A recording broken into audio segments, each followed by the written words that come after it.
Welcome to Quarantine History of Ottertail County. I'm Chris Schuelke of the Ottertail County Historical Society, and May is Historic Preservation Month. So a city's image is reflected in its architecture. Visitors and new residents notice and judge a town by its buildings and landscapes.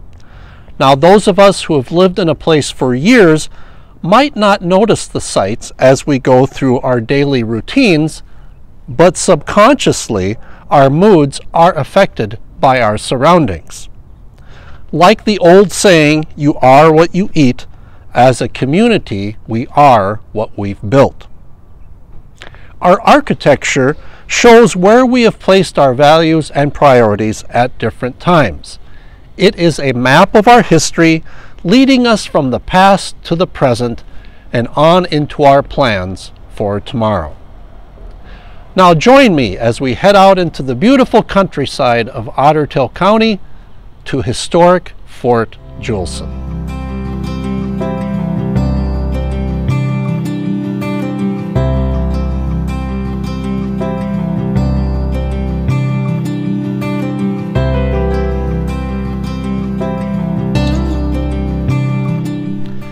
Some of you may recall the 1989 movie Field of Dreams.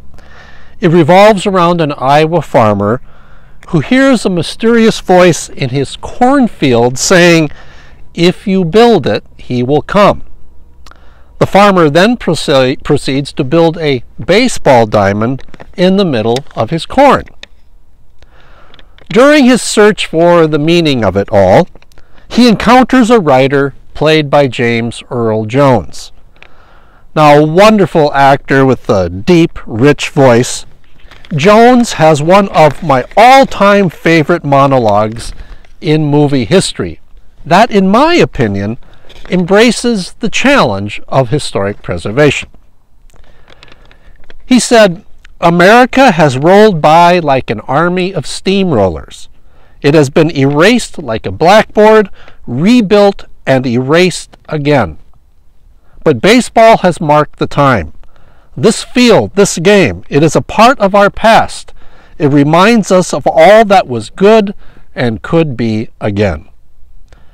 Now, even though this is about baseball and the nostalgia associated with it, it really is a metaphor for the love-hate relationship we have with historic preservation.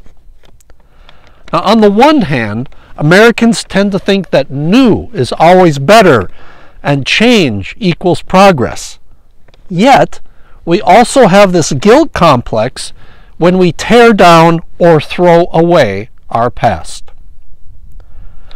For example, historic preservation in America traces its origins to 1816, when a dilapidated Independence Hall was threatened with demolition.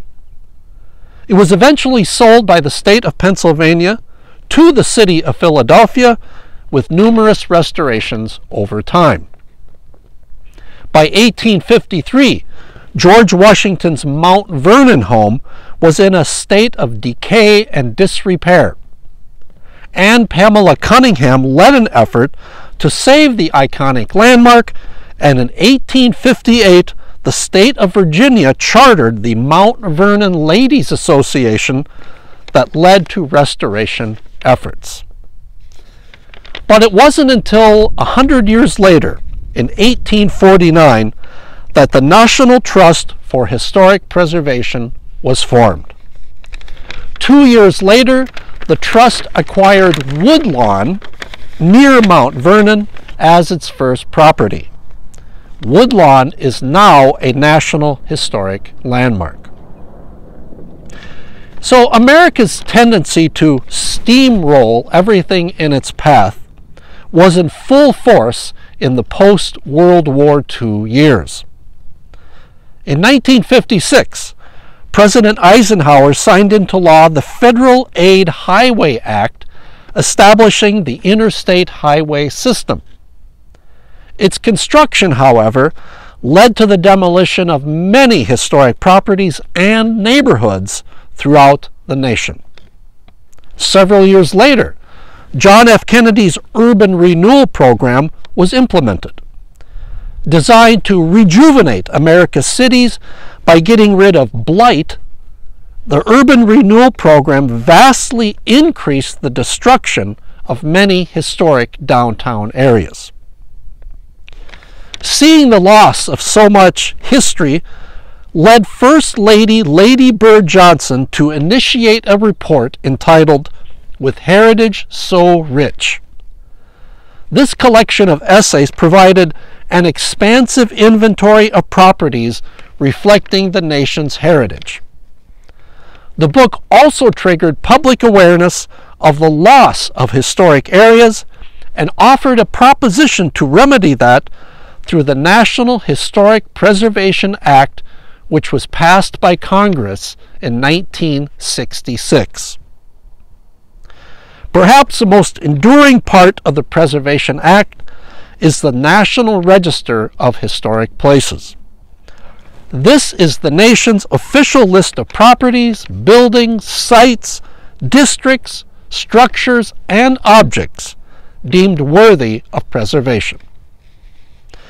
Each state's Historic Preservation Office nominates properties to the National Register after evaluating them to ensure they meet the criteria for historic designation.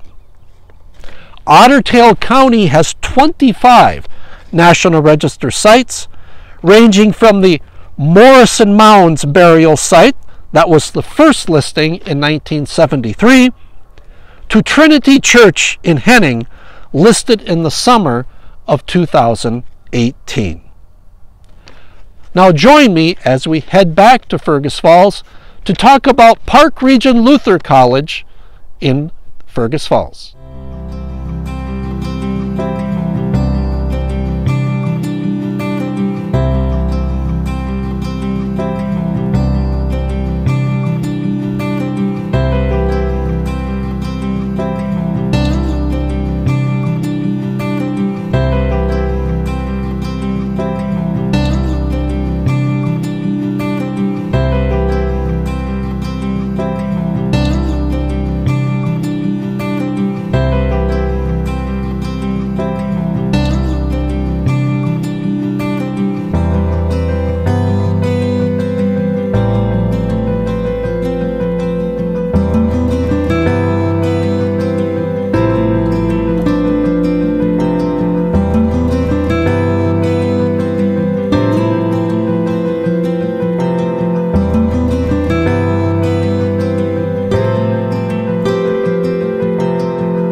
Otter County has 25 National Register sites, ranging from the Morrison Mounds burial site north of Battle Lake, which was the first listing in 1973, to Trinity Church in Henning, which was the last listing in the summer of 2018.